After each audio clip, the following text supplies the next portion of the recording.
Welcome to federal का मांजन। अब हम शुरू करने वाले हैं फेडरल की इंग्लिश की किताब ग्रेड 9 की। इस पूरे इंग्लिश की किताब में 12 चैप्टर्स हैं और उसमें से 3 रिव्यू हैं।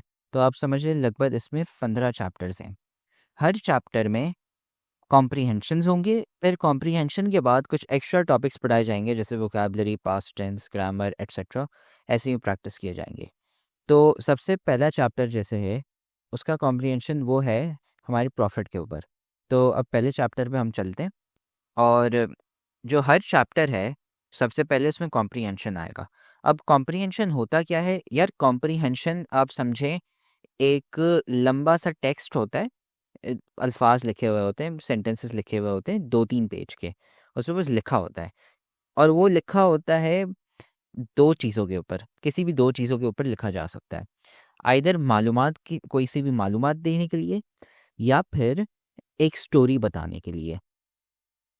आइदर ऑफ द टू, इन दोनों में से कोई एक। आइदर एक किसी चीज़ के ऊपर मालूमात दे रहे होंगे या फिर वो एक स्टोरी बता रहे होंगे कि कौन सी स्टोरी यहाँ पे चल रही है। तो अब ये जो जैसे पहला चैप्टर है ये हमारे प्रॉफिट के ऊपर है। ये है ना, दोनों बता रहा है। ये स्टोरी भी बताएगा और साथ में थोड़ी सी मालूमात भी देगा।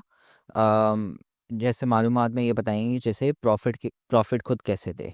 वो एक स्टोरी नहीं है लेकिन वो खुद बता सकते हैं कि उनकी पर्सनालिटी क्या थी, वो कैसे होते थे।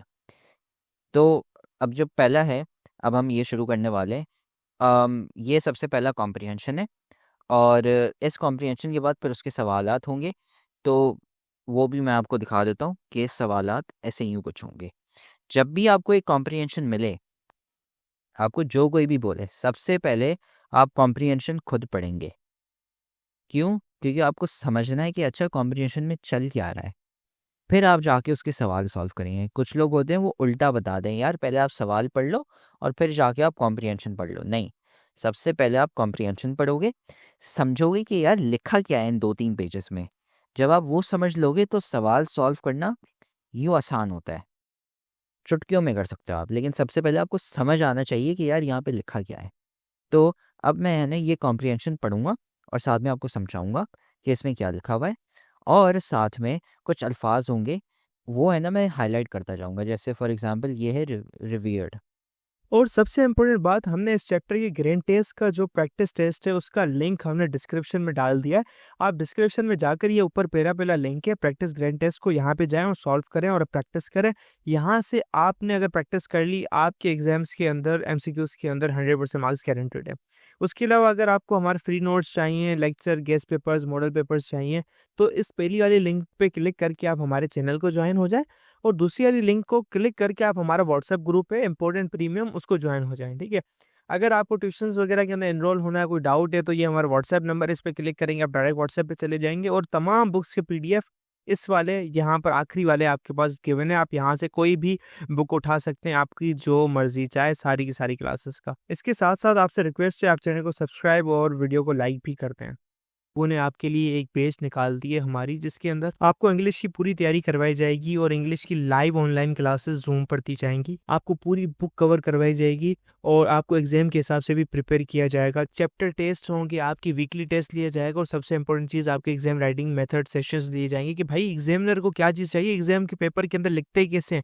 और सबसे इंपॉर्टेंट, हमारे guess paper, target paper, model paper जो हम देते हैं ना आपको, गेस पेपर, उससे 60 to 70% तो आपका पेपर लग ही जाता है, तो आपकी 70% तो तैयारी हो गई।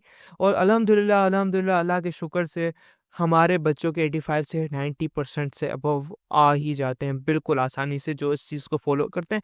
और इसकी फ़ी पता है पूरे साल की एक सब्जेक्ट की कितनी है? सिर्फ और सिर्फ 3,000 रुपये आप लोगों के लिए। पहले पिछले साल 12,000 थी, उससे बड़ी भी थी, लेकिन अभी आप लोगों के लिए हमने कर दी है सिर्फ और सिर्फ 3,000 रुपये। और जिससे आप लोग इजीली ले पाएँ पूरे साल 1 ईयर के लिए हर चीज़ दी जाएगी। और आपको जो लाइव क्लासेस ली जाएंगी, आपको जूम पर दी जाएंगी, ठीक है, हमारे ट्यूशन में, और उसकी रिकॉर्डिंग्स भी आपको दी जाएंगी। अगर आपको रजिस्टर करना है, इस व्हाट्सएप नंबर पे मैसेज करें, आपको यहाँ पे हम बता देंगे कैसे पेमेंट करनी है और कैसे फ़ी भेजनी है, और आपको हम हमारे ऐड कर लेंगे। लेकिन ये सबसे बड़ी डील, जितना जल्दी लेंगे उतना आपके लिए फ़ायदेमंद होगा। ये मैंने हाईलाइट कर दिया। इसका मतलब क्या है कि यार ये अल्फाज, ये आप लोग का काम है, ये आपका समझ लें होमवर्क है। जैसे ये अल्फाज मैं वीडियो के बाद मैं करूँगा, ये मैं गूगल पे जाऊँगा और सर्च करूँगा कि यार इस अल्फाज का मतलब क्या है।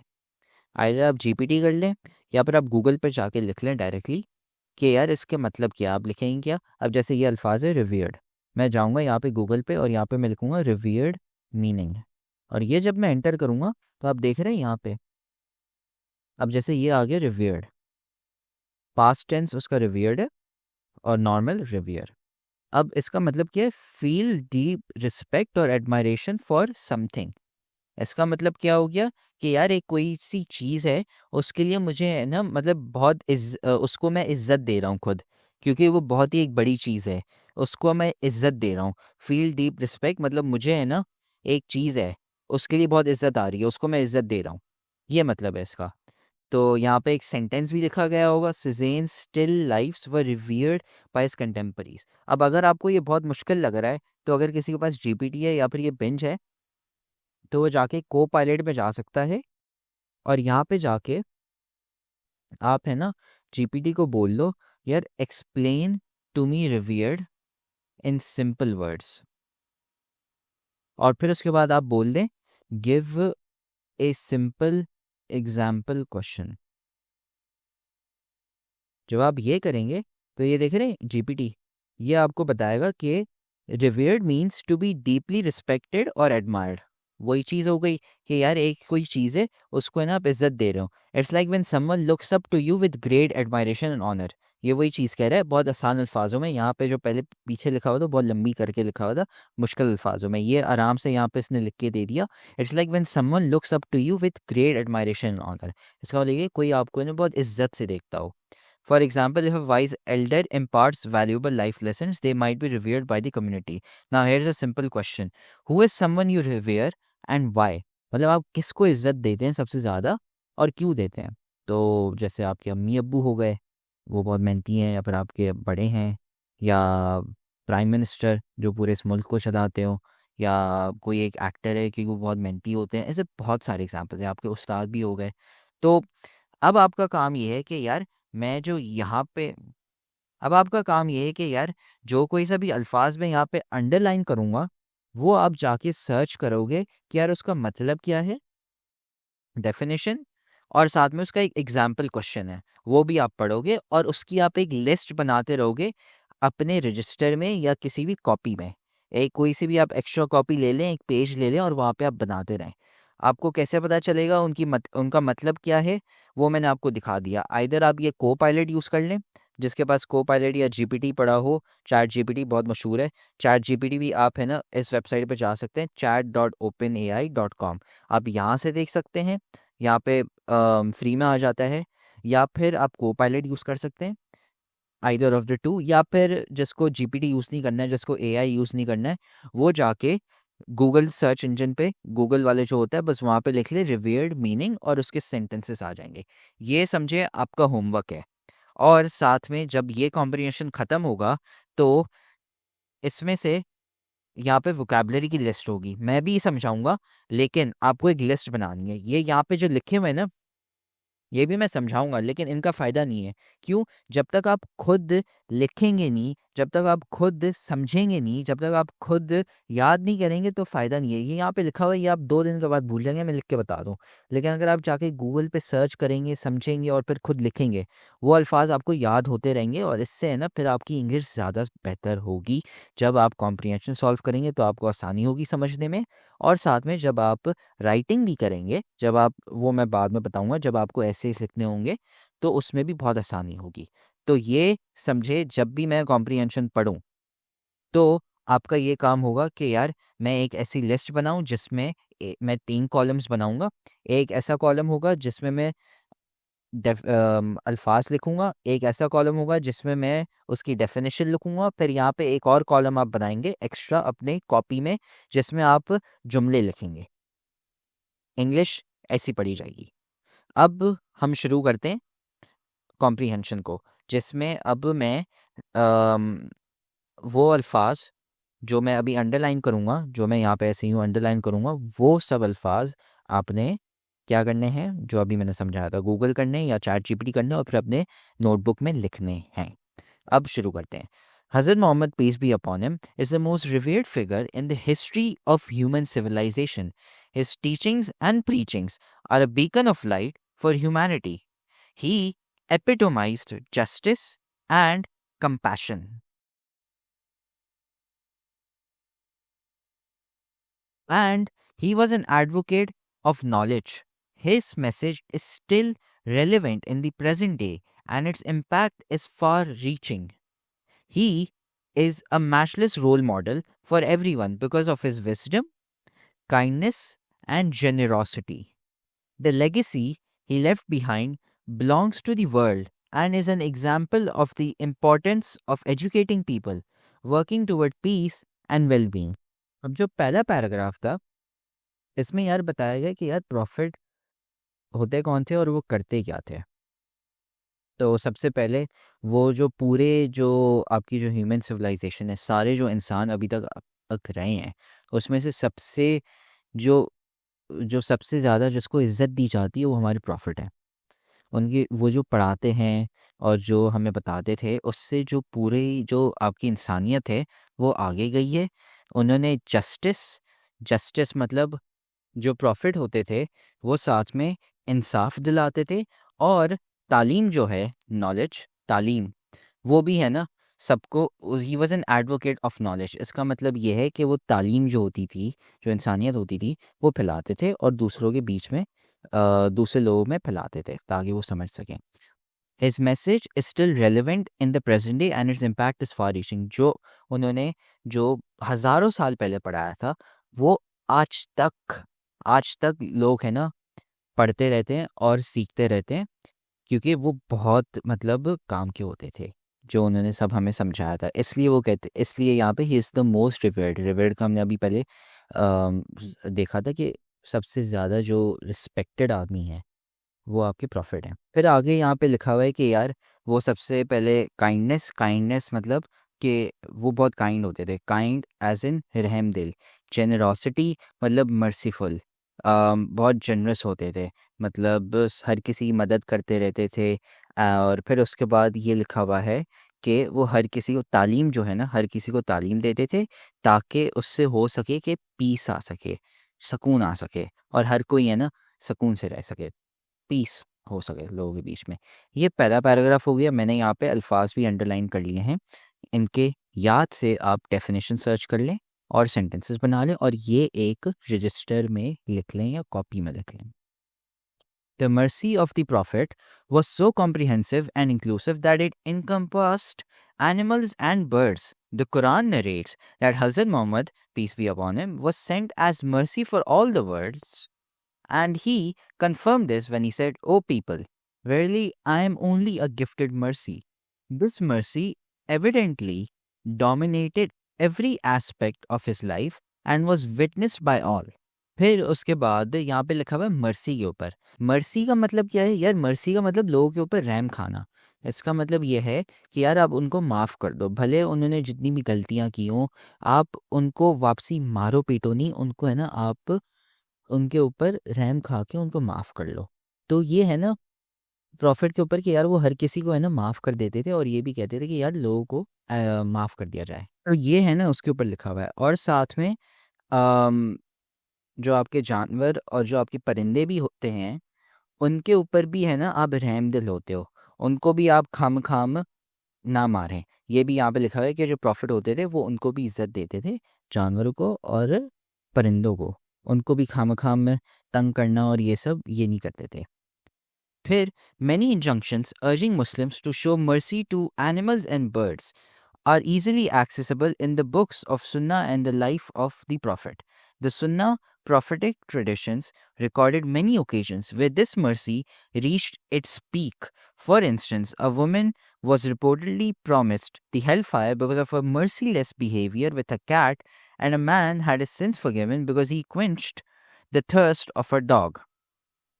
इसमें क्या लिखा हुआ है कि यार प्रॉफिट जो थे वहाँ पे लिखा हुआ है कि यार वो कितने रहमदिल होते थे, और ये भी लिखा हुआ है कि उनके वक्त में जब लोग होते थे तो एक औरत होती थी, उसने क्या किया कि उसने है ना बदतमीज़ी की एक बिल्ली के साथ।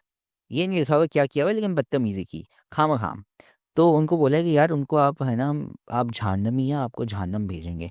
वो जो होता है आपने सुना होगा इंटरनेट पे जहन्नमी, ये समझे वही है। और फिर एक और भाई साहब होते थे, एक मर्द होते थे, उनके जो सारे गुनाह थे वो माफ़ किए गए थे। क्यों? क्योंकि एक जो डॉग था, एक कुत्ता था, उसको क्योंकि एक और कुत्ता था, एक डॉग था, उसको प्यास लग रही थी, और इस भाई साहब ने, ये जो मर्द थे, इन्होंने उनकी प्यास बुझा दी तो पानी देके। अब कुत्ते को पानी नहीं मिल रहा था, उन्होंने पिला दिया पानी कहीं से ढूंढ के, तो उनके जो सारे गुनाह थे वो माफ़ कर दिए गए थे। इसलिए आपको है ना, यहाँ पे लिखा हुआ है कि यार जो भी सारे कुत्ते होते हैं या कोई से भी जानवर हो, खाली कुत्ते बिल्लियाँ नहीं, सारे जानवर परिंदे, उनको आप है ना इज्जत से है ना आप ट्रीट करें, खाम है ना उनके साथ रूड नहीं होना है। फिर दूसरे पैराग्राफ में आ जाते हैं। These injunctions and commands are highly reflective as they arouse the expectations of how merciful he was to human beings, followers and non-followers alike in the first place. वही लिखा हुआ है कि यार वो बहुत मर्सीफुल होते थे, हर किसी की इज्जत करते थे। On an occasion, Anas ibn On an occasion, Anas ibn Malik reported that he was walking with the Prophet, who was wearing a cloak with a very thick border.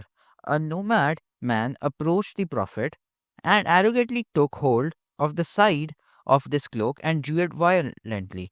Anas noticed that the violence of this grasp had left red marks on the Prophet.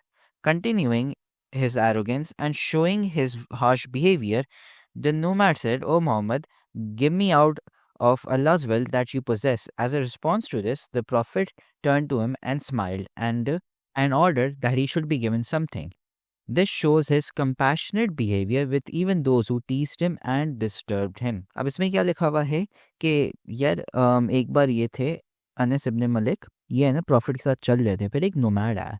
Nomad आपके यार वो होते हैं जो बकरियां गायें ये पालते हों, जो है ना नोमैडिक लाइफ रहते हो, जो बेसिकली आपने देखा हो नॉर्दर्न एरियाज़ में जो पहाड़ों में जो होते हैं, जो बकरियां पालते हैं और ऊपर नीचे हो रहे होते हैं, सर्दी के वक्त वो नीचे आ जाते हैं और गर्मी के वक्त पहाड़ों के ऊपर जाते हैं, ये नोमैड्स होते हैं। अब एक ये थे एक नोमैड, और वो आए और उन्होंने ना बदतमीजी की प्रॉफिट के साथ। और अब कोई आपसे यार बदतमीजी करेगा, आपका क्लोक है जो आप पहने हुए हो वो ऐसे खींचेगा, तो यार आपको जो आपका जो गला है वहाँ पे मार्क्स आ गए प्रॉफिट के।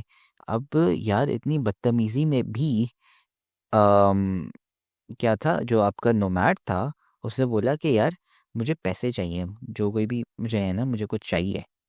तो इस पर भी यार कोई किसी ने आपके साथ झाइलपन किया, बदतमीजी की है। आपका क्लोक है, क्लोक क्या होता है यार, एक कंबल वो पहना हुआ है ऐसे ही यूँ यहाँ पे गले में, वो है ना आपसे ऐसे यूँ छीना है उसने, और आपके है ना यहाँ पे निशान आ गए। और फिर भी जो प्रॉफिट थे, प्रॉफिट ने फिर भी बोला कि हाँ क्यों नहीं, मैं आपको है ना फिर है ना उसने अनस इब्न मलिक को बोला कि यार नहीं, इसको कुछ देना चाहिए। तो even he had a compassionate behaviour with even those who teased him and disturbed him. Myriads of similar occasions indicate how Prophet used to behave towards people who were bitterly against him. It was this lenient behavior that spurred people on embracing Islam and following the Prophet. Had the Prophet been cruel to them, people would have been abandoned of his religion. Allah the Exalted says, "It is out of Allah's mercy that you, Prophet, have been lenient with them. Had you been cruel or hard-hearted, they would have certainly abandoned you."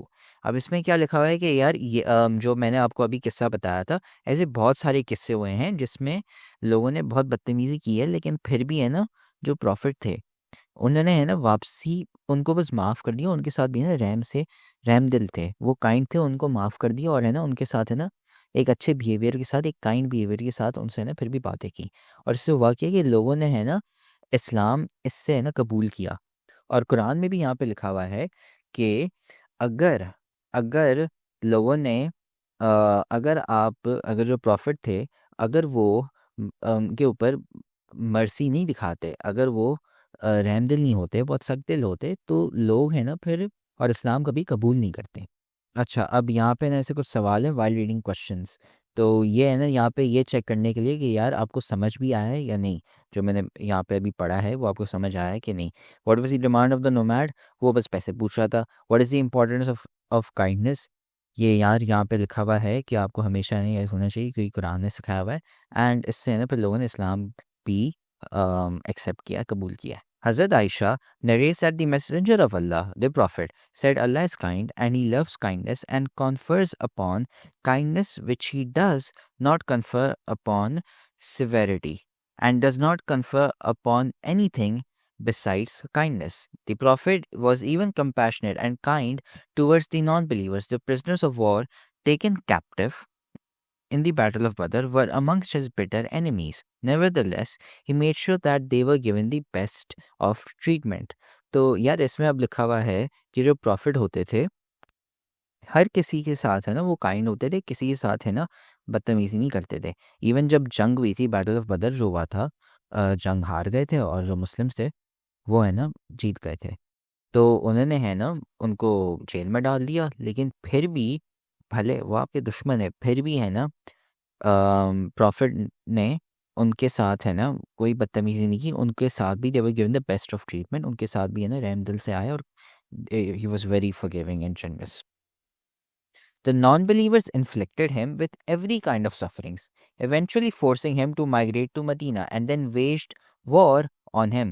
However, when he conquered Mecca without bloodshed in the 21st year of his prophethood, he asked the Meccan non-believers who were awaiting his decision about them, "How do you expect me to treat you?" They responded unanimously, "You are a noble one, the son of a noble one." He announced to them his decision, "You may go free, no reproach this day shall be on you. May Allah forgive you."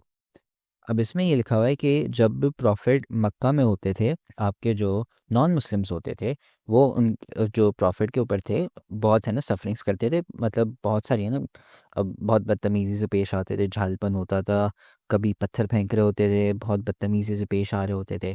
तो उसकी वजह से हुआ ये कि यार profit को मक्का से निकलना पड़ा, उनको मदीना जाना पड़ा क्योंकि हालात बहुत ख़राब हो गए थे। फिर जब वो मदीना गए उसके बाद फिर उन्होंने है ना मक्का पे है ना अटैक लॉन्च किया, wage the war on him.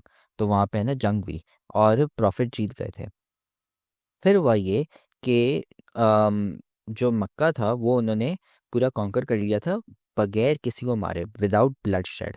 Bloodshed का मतलब ये है कि अम, किसी को मारना, तो बगैर विदाउट ब्लडशेड, बगैर किसी को मारे उन्होंने है ना सबको वहाँ पे मक्का को जीत लिया था और फिर वहाँ पे सबको माफ़ कर दिया। किसी को भी है ना यार इतने मतलब जुल्म किए थे, इतना झालपन था, लेकिन फिर भी उन्होंने सबको माफ़ कर दिया। फिर the profit was also very kind and affectionate towards women. Women were badly treated in those times. The Prophet gave them honor and dignity at par with men in the community. Allah's Messenger established women's right in the light of commandments of Allah which improved their position and status.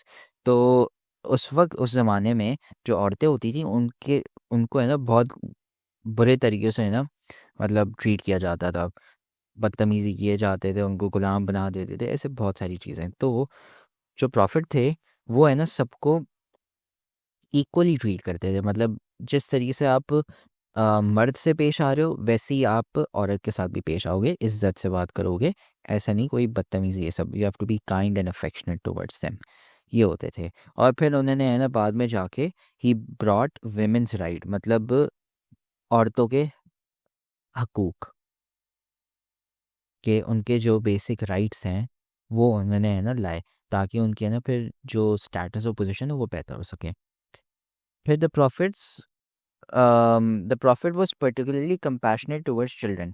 When he saw a child crying, he sat beside him or her and shared his or her feelings. He would take the children in his arms and embrace them. He was once hugging his beloved grandsons, Hassan and Hussein, when Akra bin Habis told him, "I have got 10 children. So far, I have not kissed any of them." Allah's messenger responded, "The one with no pity for others is not pitied." Al-Bukhari and Muslim. According to another version, he said, "What can I do for you if Allah has removed from you the feeling of compassion. Basically इसमें है ना, short में लिखा हुआ है कि जो आपके प्रॉफिट होते थे, अम, वो है ना बच्चों के साथ भी है ना बहुत काइंड तरीके से आते थे, कंपैशनेट तरीके से आते थे, केयरिंग तरीके से। और हाँ ये है। फिर यहाँ पे एक किस्सा लिखा गया है कि यार वो उनके जो ग्रैंडसन होते थे उनके साथ है ना, उनको वो गले मिल रहे थे। तो फिर एक और बंदे ने बोला कि यार मैंने आज तक है ना उनके गले नहीं मिला, आई हैव नॉट किस देम। इतने प्यार से ना वो आज तक नहीं कभी, और ये हैरान थे। और उन्होंने बोला कि यार मेरे तो 10 बच्चे हैं और ये जो है ये तो आपके ग्रैंडसन है। दो हदीस लिखी हुई है। The prophet forbade his companions to keep the unintelligent creatures hungry or thirsty, to disturb or to overburden them. He commended that kindness and putting them at ease are meritorious acts tending to bring man nearer to Allah. यहाँ पे लिखा हुआ है कि हर जो आपके जो जानवर और परिंदे होते हैं, इनको आप है ना इज्जत से पेश आएंगे। उनको कभी आप भूखा या प्यासा ना रखें और उनको खामखा में ना तंग ना करें और बदतमीजी ना पेश आए। Abu Huraira reports that the Prophet as saying, a traveler who was thirsty saw a well in the way. He got inside the well, and when he came out, he saw a dog licking mud due to thirst. The man realized that the dog was as thirsty as he, so he got into the well again, filled his leather sock with water, and carried it out, holding it with his teeth. Thus he quenched the thirst of the dog. Allah was pleased with this act of kindness and pardoned his sins. तो पहले वो लिखा था ना, एक मर्द था, तो वह ये था कि ये है ना भाई साहब, ये है ना एक जगह से दूसरी जगह जा रहे थे, तो बीच में उनको बहुत प्यास लग रही थी और एक कुआं था। तो उस कुएं में है ना वो अंदर गए और पानी पीने चले गए। फिर बाहर आए तो उन्होंने देखा कि यार एक वहाँ पे कुत्ता था, उसको बहुत प्यास लग रही थी कि यार वो मिट्टी होती है ना, गीली मिट्टी, वो उसको पी रहा था क्योंकि इतनी प्यास लगी थी। तो फिर तो वो जो मर्द था उसने ये किया कि यार वो है ना कुएं में वापसी गया, उसके मोजे में उसने पानी डाला और है ना वो कुत्ते को है ना वापसी ऊपर लेके आया और है ना उसको पानी दे दिया। और इससे हुआ कि उसके सारे जो गुनाह थे ना वो माफ़ हो गए। Once on return from a military campaign, a few companions took away the chicks of a bird from their nest to stroke them. The mother bird came back, and when it could not find its chicks in the nest, it began to fly around screeching. When informed of the matter, the prophet became angry and ordered the chicks to be put back in the nest. तो इसमें हुआ ये था कि कुछ लोग थे, वो है ना जंग से वापसी आ रहे थे या प्रैक्टिस मिलिट्री कैंपेन थी उसके लिए गए हुए थे। तो उसमें हुआ ये था कि यार एक नेस्ट था, उसमें है ना अम, एक परिंदे के वो थे, बच्चे थे। तो हुआ ये कि वो लोग है ना लेके चले गए। और फिर है ना ये जो इस जो जो छोटे से चूज़े थे उनकी जो अम्मी थी, वो है ना परेशान हो गई यार मेरे बेटे कहाँ गए, सब बच्चे कहाँ गए। तो वो ऐसे घूमती रही। फिर जब प्रॉफिट को पता चला इसके बारे में, वो बहुत गुस्से में थे। उन्होंने बोला कि यार वापसी रख के आओ। तो उन्होंने बोला कि जो सारे जानवर होते हैं उनको आप इज्जत से पेश आए, खाम ऐसे ही बच्चे ना उठा लें आप। तो ये है, the love and compassion of the prophets for all kinds of creatures was not of the kind claimed by today's humanists. He was sincere and balanced in his love and compassion. He was more compassionate than any other person. He was a prophet raised by Allah, the creator and sustainer of all beings, for the guidance and happiness of conscious beings and the harmony of existence. Therefore, he lived not for himself but for others. He is an for he is an epitome of mercy for all the worlds. तो इससे है ना हमारे ये पूरा paragraph ख़त्म हुआ है, पूरा ऐसे ख़त्म हो गया है। बस यहाँ पे लिखा ये गया है कि यार बहुत कंपैशनेट होते थे एंड मतलब बहुत बहुत नेक दिल होते थे, बहुत रहम दिल होते थे, बहुत सिंसियर होते थे, बहुत जनरस होते थे, बहुत काइंड होते थे। ये लिखा गया है यहाँ पे। और हमें भी बोला है कि हमें भी ऐसा होना चाहिए, हमें कोशिश करनी चाहिए कि यार हम भी है ना ऐसे ही हुए उनकी तरह। तो इससे हमारा ये ख़त्म हो गया है कॉम्प्रिहेंशन।